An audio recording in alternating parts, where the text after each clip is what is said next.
So explain to us what libertarian is. I hear that all the time. Let me tell you what libertarian is. Libertarian is someone who says you can be as liberal or as conservative as you want to be. Just don't force others to be like you. Got it. That's what we are all about. We are all about long-term solutions, not short-term solutions. We're all about changing culture, not just changing law. Law, we have to remember something. At the end of almost every single law is a guy or a gal with a gun who will put you in a cage. And if you don't want to go in that cage, he or she is going to kill you. That means you only use law when it really matters, not just because I'm angry, not because I don't like you, not because you should do some activity I think you shouldn't do or whatever the case may be. It's only for important things like life and liberty and property and things like that. That's when you use violence. That's when you use force. That's what libertarians are all about.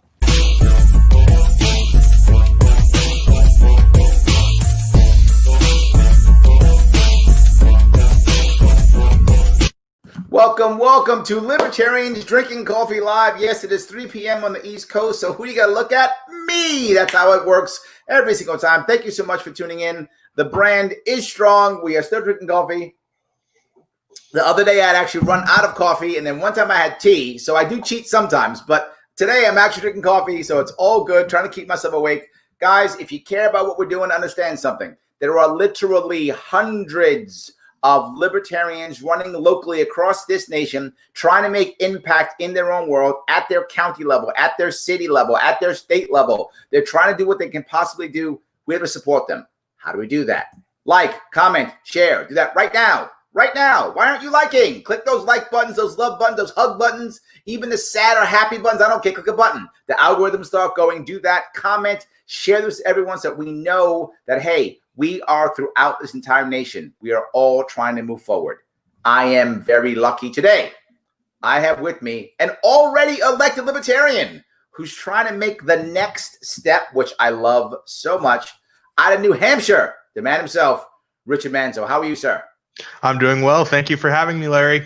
I am very happy that you gave me the time. I appreciate it. Everybody else who wants to know more about him, please head over to, oddly enough, richardmanzo.com. That's amazing. Head on over to there to see what he's doing and how he's trying to make impact in his local area. Now, Richard, you are already on the town's budget committee. You were already elected, right, Yes. to the budget committee in your town. Yes. And now you've decided that you're going to make the next step. And you're going to now run for, is it county treasurer? Is that right? Correct. Yeah. You're running for county treasurer. Why county treasurer and why now? Well, I think that what I've seen as a member of the budget committee is that there's just so much operational inefficiency in the government. It's not simply What? The government's inefficient? Yeah, it's not simply a matter of spending money the wrong way. It's a matter of collecting money the wrong way. It's a matter of transferring money the wrong way. I mean, we have this weird thing where taxes are collected by the town to be transferred to the county, to be transferred back by the town, back to the town, and you're paying bank fees along the whole way. So you're just literally burning money. It's crazy. So it's a racket in a way for the financial system. Yeah, basically. It makes no logical sense other than it's to make money for banks and to pay bureaucrats. I love it. No, it's great. Okay, that's good. So now you're ready to rock and roll. I love it. So as treasurer, there's got to be some specific issues that are really bugging you, I assume, right? Like 1, 2, or 3 that are really kind of you want to try to work on. Can you give us a couple of those? Yeah, absolutely. First of all, the treasurer is a partisan race. It's a partisan. Oh, it is office. partisan. So people get elected and they have partisan loyalties, and Sure. Obviously that's pretty unethical. The treasurer, most of all, is an auditor. The treasurer gets to sign all the accounts, gets to sign all of the disbursements. So having a treasurer who's not a member of that cabal is extremely, extremely important. Oh, brilliant! You're the guy who can actually check and make government be more efficient, literally. That's exactly right. Yeah, Wow. and it's a matter of having a skeptic of the government in charge of the money and who has the final say on each of these accounts is going to be a very good thing, because even if the money ends up getting spent, at least people are now thinking about why and how the money is being spent. Got it. Makes sense. Wow, that's amazing. So the auditing being Well, tell me, it's a partisan race. So, I mean, I assume then the Democrat crony and the Republican crony is trying to run against you and stop you. Am I right? Yeah, and usually what they're very content to do is just to trade the office every few years. Got The it. incumbent, So, well, everyone's got to eat from the trough here or there, right? That's Yes. exactly right. And the current treasurer has been voted out before and is now in office again. So it's literally like they run, and neither of the candidates ever put any effort into running. They don't really put any effort into holding the office, and they just let it flip-flop back and forth. And it's like whoever is there just signs whatever the county government sees fit to spend. Makes sense. You get your cut, then I get my cut. You get your cut, I get my cut. Yep. Wow. That's this is why I'm so happy that libertarians are running in local government everywhere. This is amazing. Okay, great, good. So it's a 3-person race, I assume then? It is. Yeah, it's between me, the incumbent Republican, and a Democratic challenger. I love that. Guys, if you're in New Hampshire and you want to make this work and you want to help out Richard, head over to richardmanzo.com. Click on that donate button, give him what you can. But you know what I'm going to tell you? I tell you this every show, and I'm going to keep telling you. If you don't have the cash, no worries. Richard needs your physical help too. Yes. Right? If you're short on cash, no worries. If you've got more cash than money, than time, give him some money. If you got more time than money, give him some time. You can give him an hour a week. You can give him some time. If you're in New Hampshire, this is exactly what we're trying to show the value of local leadership. If more towns, if more cities, if more counties can have the libertarian, person watching the money, imagine how much better that money is going to be spent, how much less of it will be collected, how more effective and efficient it'll be. This can be the model for the rest of the country. So guys, if you're in New Hampshire, if you're not in New Hampshire, if you can give him some time or some money, please go do that now, richardmanzo.com. So tell me, are there other issues specifically that you want to jump on? Yeah, like that efficiency thing that I mentioned earlier is a big one. Something that I hear from the town and school district level employees, the career types, they always tell me that it's just frustrating dealing with this weird tax collection system where the money's being collected by the town and then transferred out to the county to be held at the county until it's time to be paid out by the town. So that's something that I would certainly look at working to change. And then another thing, we just need a more aggressive investment strategy. The county treasurer gets to manage the investment portfolio of the county. And if you move into those investments, the county is going to be invested in the performance of the economy, especially the local economy. Ooh, and I like that. beyond that, you get to move off of taxes as a funding source. So everything becomes more voluntary. You can keep the vital programs until that there's an alternative, and they're not even being funded by taxes if you go with a aggressive enough strategy. Look at that, lowering taxes, making sure you can keep those services in place until you can find an alternative, so no one's left out in the cold. But I thought us libertarians hate people. Whoa, this is sounding like the opposite. This is sounding like we're investing in the local community. Everything I'm hearing, I'm loving. I'm loving everything you're saying. Invest in the local community. Lower the taxes, make them more efficient, keep people safe until you can find a better alternative. This is win-win-win. I love this. I love this. So those are great issues. Do you have a cool slogan? I won't waste your money. I won't waste your money. Oh my God, one of the best slogans I've ever heard. I won't waste your money. Look at that. I love that. Recognizing that there's waste and recognizing the most important thing, Richard, that it's not your money. Exactly. It's not my money. It's the taxpayer's money, and that's what we need. We need a treasurer who respects the taxpayer, not who just uses them as a piggy bank to be shaken. I love that. I love that. That's so good.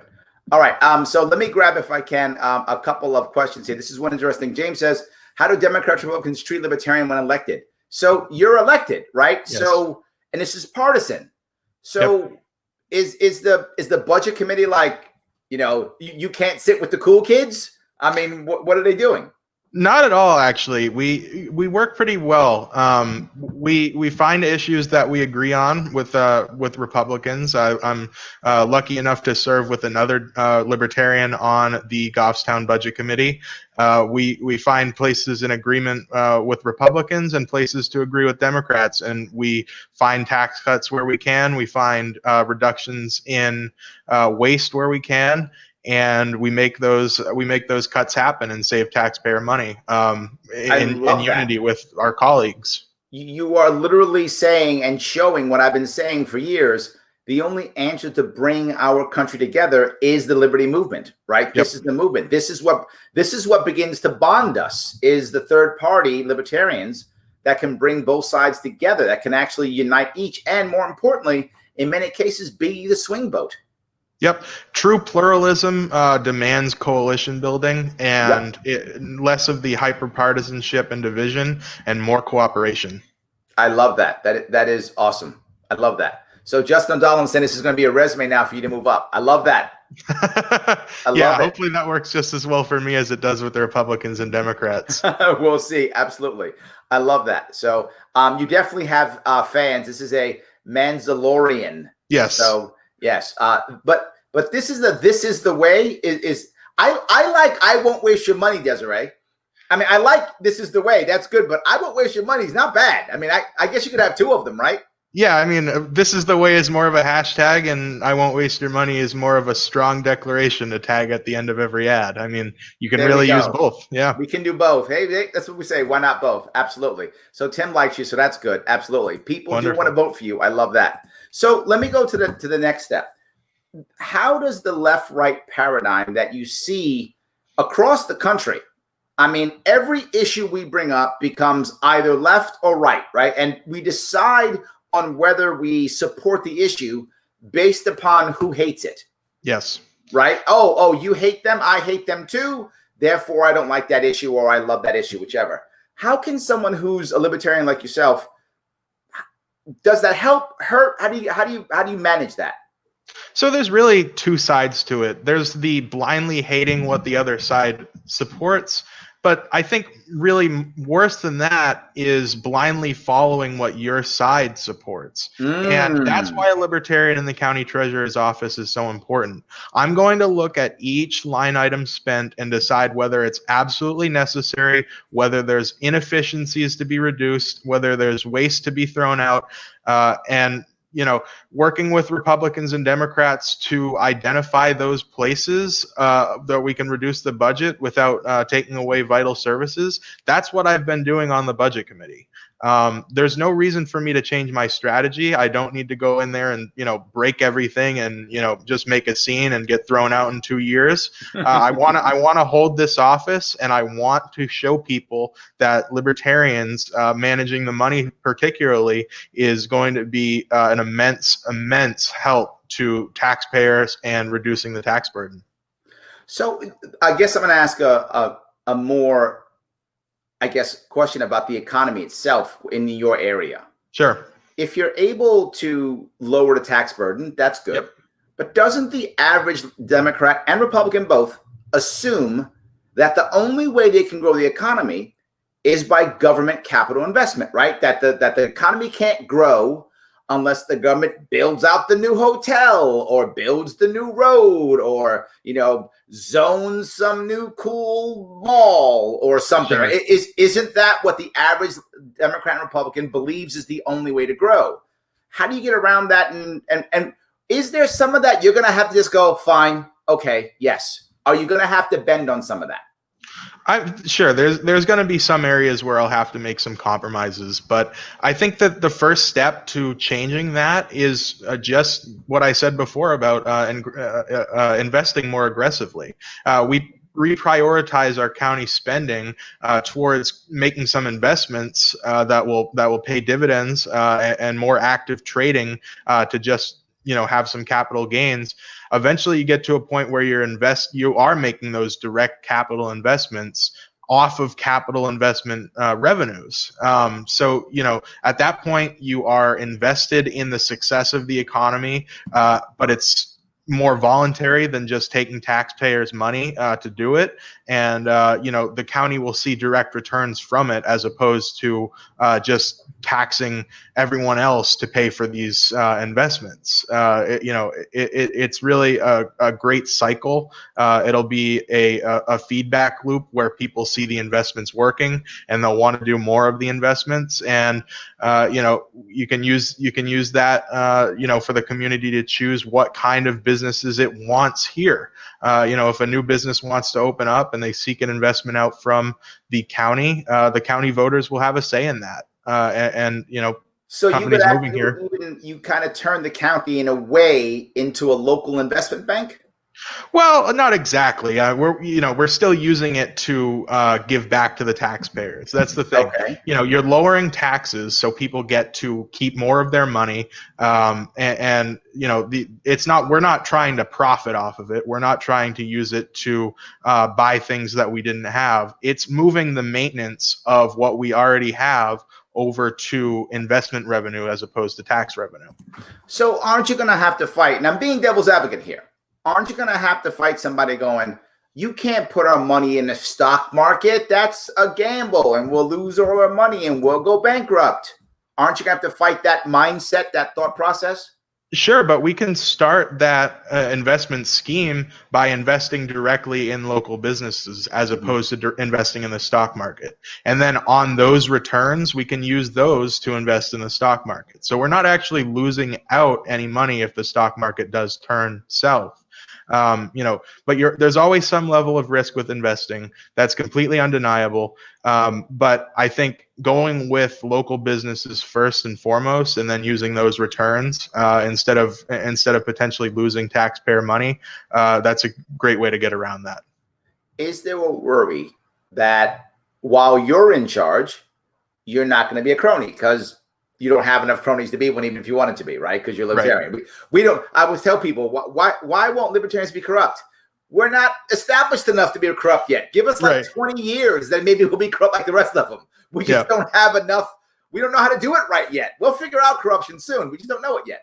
So I'm teasing, obviously. But my point being, right, you set the system up. You're doing well with it.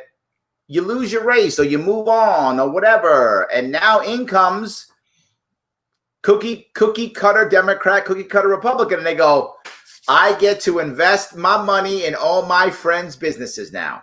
How do we stop that? Or do we?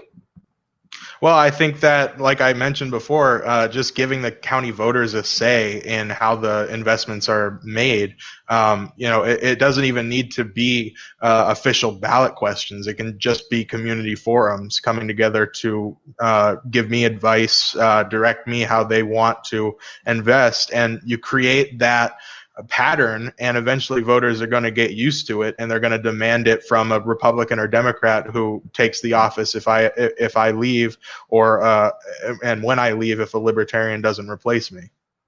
Desiree's mad at me. She says we're not for sale. Well, speak for yourself, Desiree. Exactly.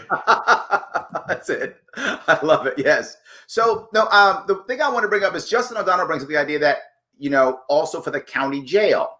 Does that mean you would have some ability to defund different aspects of the government? And is that something you even want to do? I can see how powerful that could be. Yeah. I could also see how scary that could be, right? Because then they're going to make you, he's going to defund the police. He's going to defund your schools. He's going to defund the hospitals, right? They're going to throw that at you, right? I mean, but is that real or what? The treasurer gets to cut the checks to the different county agencies, which means that I can refuse to cut checks to the different county agencies. Okay. But the thing is that refusing to cut the checks will be something that I would need to defend potentially in front of a judge. So it's something that you have to do carefully and judiciously. And, I can't just go around refusing money to different agencies, but I do certainly see some value in, convincing law enforcement agencies in my district to reprioritize how they spend their money on enforcement of different laws.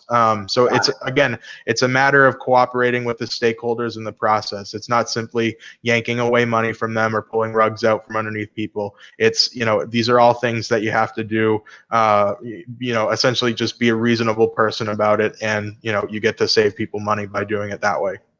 I love it. You're showing that you can actually make real impact at a local level and show others how to do this too, without making everybody angry, and actually giving more people more authority and more power over their lives. And you can slowly allow people. My worry has always been the same, right? The more we put in government, the more we remove community, and we remove so much community. Some people don't know how to take charge of their own lives anymore, because we've spent so much time taking charge of their lives for them, right? It's difficult, and you're actually giving it back to them. I love that. So let me ask the tougher question, though. I mean, with COVID, I know it may not be the same with you, but there's still fear. With the election coming up, everyone's worried about, oh, Biden's going to kill us, Trump's going to kill us, right? With that left-right paradigm we talked about before.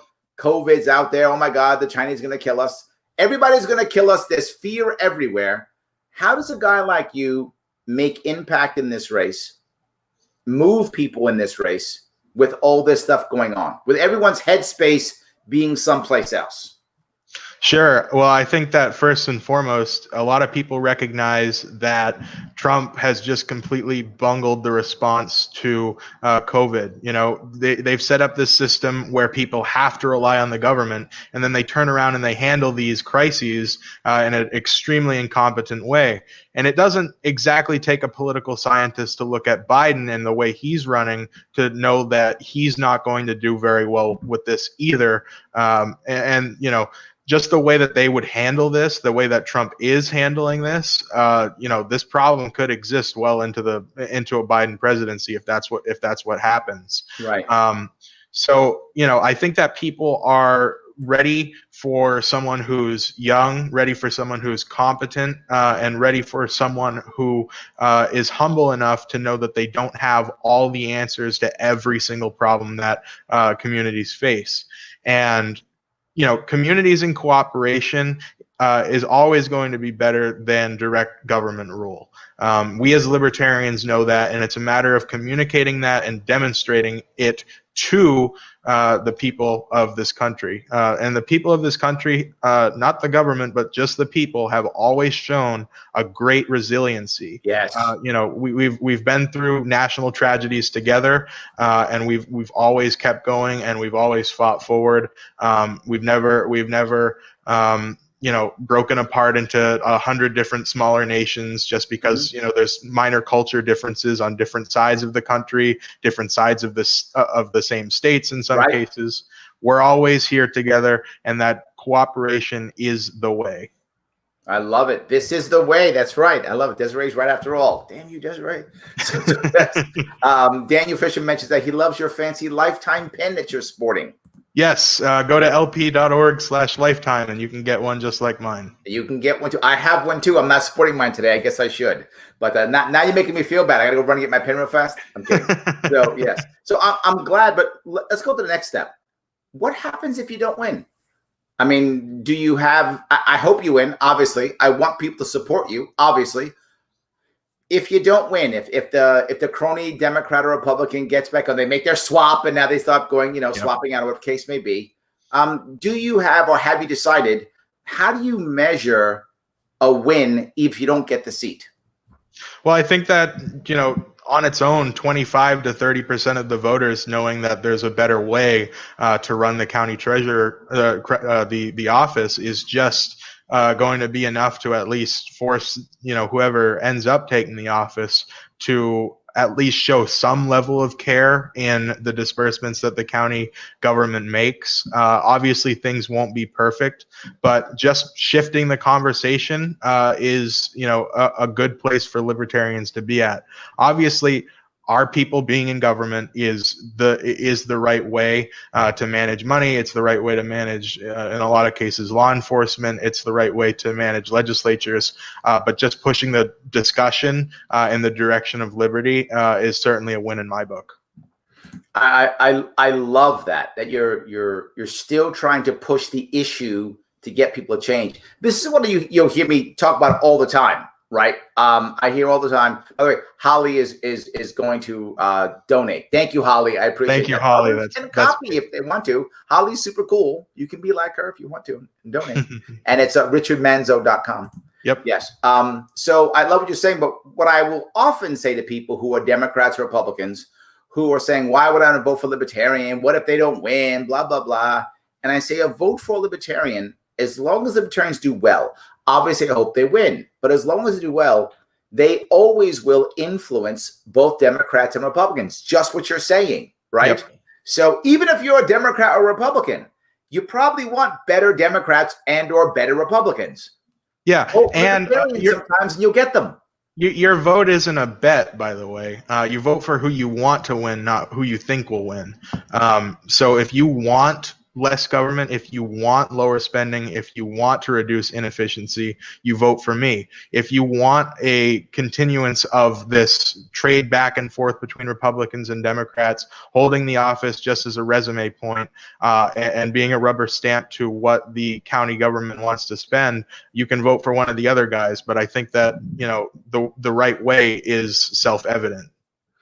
Yeah, I mean, I think no matter what, right? If I want what you got, I should vote for what you got. Right. If you lose, if enough people wanted what you got, the other two have to react. Yes. They simply have to, right? Yep. The average, sadly, I've met many of them. The average politician doesn't actually care much about their constituents at all. I wish that was not true, but you meet them too, so you also know what I mean. Yes, absolutely. A lot of them don't care about their constituents at all, but they all care about their power. Boy, they care about that. Well, they care about looking good to their constituents, but they don't care so much about their constituent circumstances, unfortunately. I've never taken a vote on the budget committee to look good. I've taken a vote on the budget committee to make sure that every dollar being spent is absolutely necessary and will be to the benefit of everyone in town. Oh my God, you're saying all the right stuff. I love it. And what's also great is it's clear you've done this before. You have an intimate knowledge of what's going on. And you've somehow taken this intimate knowledge of what's going on, you've taken it into a realistic view, and you've put libertarian principles on it, and you came up with an actual action plan. Yes. My God, how do I clone you? Yeah. Once we figure out you can have 1,000 Richard Manzos running for 1,000 different county treasurers' offices. I can't wait. That's what I'm doing next. I'm going to have an army of Richard Manzos across this nation. We're going to change the name of treasurer, just call it a Manzo. Yeah, right. Exactly. Yeah. We're just going to call it a Manzo. We're going to change the name. It's no longer going to be it is no longer going to be treasurer. It's going to be the state Manzo. Yes, exactly. County Manzo. I love that. That would be so amazing. So, well, Richard, I got to ask, is there something specific you want to bring up before we wrap this up? Well, like you mentioned before, if you can't donate your time or if you can't donate your money, you can give me your time. We need social media help. We need canvassers. If you have a house on a right of way that people drive through a lot, a major corner, major intersection, whatever it may be, go to my website. My email is on there. You can get in contact with me. I'll drive a yard sign out to your house free of charge, put it out, show your support. But if you have, like you said, more cash than time, just go to richardmanzo.com and make a donation, whatever you can. What's your maximum donation for your race? My maximum donation is $1,000, and right now I'm working towards a budget of $10,000. I'm at $4,300 raised, and my opponents, neither of them have raised or spent anything yet. So, that thing that I mentioned about just not having the will to be elected to this office, it is very demonstrable. And I'm running to win. And they're not going to be ready. I know you were going to write him a check for like $5,000. You can't do it. Only 1,000. Only 1,000. Yeah. Oh, don't get him in trouble, Holly. Only 1,000. Don't give him 5,000. Give him 1,000 now. If he runs again in a couple of years, give him 1,000 then. But exactly. Now, only $1,000. Obviously, I'm kidding, guys. Look, to be forward with you, and Richard's going to be backing me up on this. $10, $25 helps. Yeah, it really does. That's a couple of signs. That's some door hangers. Right, that's the stuff. That's some Facebook ads that helps. And if you can make a cool video, if you can make a cool meme, send them his way. He needs the meme wars are real, guys. The meme wars are real. People do watch these things. They do care. Name recognition matters. If you can help, if you're a cool meme maker, I'm not, but if you are, go ahead, send him those two. They're all good. He can use all the help you can get. You don't have to give him $1,000. 10, 25, 50 bucks is fine too. All good. Holly, thank you for helping out. Richard, I want to say thank you so much for all the time you gave me today. I appreciate it. No, it's been really fun, and I'm happy to do it. You're a great interviewer. Thank you for having me. That. Thank you. All right, guys. Thank you so much for watching. Thank you for helping out. And Richard, I will see you soon, I hope. Good luck. Everybody else, I will see you all very soon.